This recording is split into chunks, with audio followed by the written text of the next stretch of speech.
I think when people think about sex, often there's foreplay is talked about, the act of intercourse is talked about. One thing that isn't talked about is what I would call afterplay. So, and I've noticed afterplay can be really interesting, both in terms of if you have orgasmed, it's actually an incredibly interesting energetic experience to kind of bask in that afterglow of an orgasm, but also the interaction with the person that you're with, having had such a connection, marinating in that kind of energetic dance post the sexual experience. I guess it's in some ways still part of the sexual experience.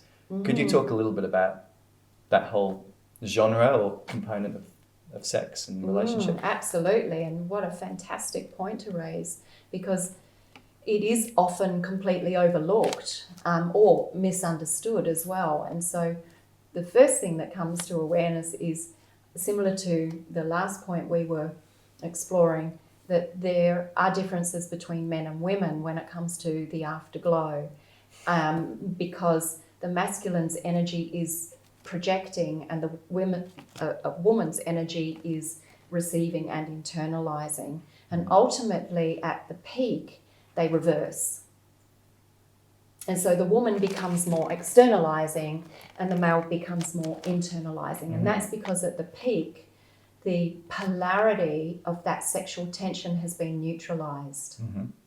And so that's why typically women are so disappointed in their man. He's just brought her to this most ecstatic, blissful orgasm and the glow, and then he rolls over and he goes to sleep.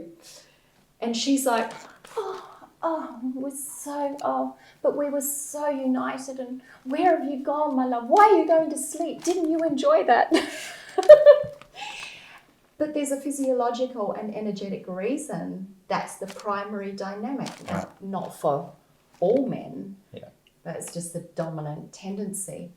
Men and women can work with that consciously in understanding that nature, the flow of energy, and that what you are dealing with is energy. It's not something you formulated an idea about it. It is its own energy. This is cosmic life force. And if we welcome that and rest into that, what does that invite us into then? So, for example, as a man, it invites him into becoming the receptive one, to welcome the woman's focus and attention and projection of her feelings onto and into him. And for a woman to welcome that complete surrender and receptivity of the male.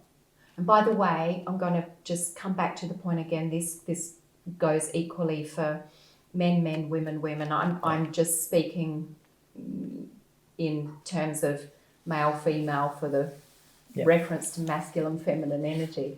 So for the woman to really welcome her man's energy of complete surrender and openness and allow herself to pour into that without needing him to be reciprocating that necessarily. And then there can also be the conscious attention to the play of both those energies in the individual themselves. So as the male, that masculine energy that has been neutralized, he's no longer this outward force, he's been neutralized, he's been brought back in touch with his feminine. What does that mean if he welcomes that consciously? Maybe it means he then voices more of his emotional connection to the woman. That's a very feminine quality, to vocalize those emotions, to vocalize the sense of sameness and unity and connectedness. And what does it mean for a woman? To then be brought back into that, wow, I'm sparked, I'm so ignited and I'm alive. What does that mean for her? Maybe it's her opportunity to just caress and direct her attention instead of being the receiver, as in foreplay. You know, typically the feminine in foreplay is the one lying back and being stimulated. Yeah. Was that well demonstrated? It was really nice, actually. I enjoyed it.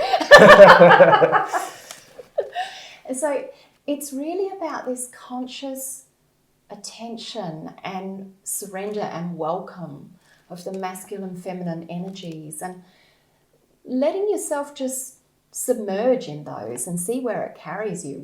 What do those energies want to express? And again, free of our projection of expectations and ideas. And it can be quite beautiful and mysterious and magical and surprising when we welcome that through each of those phases to discover what more is there that we can share and receive and give. That sounds beautiful.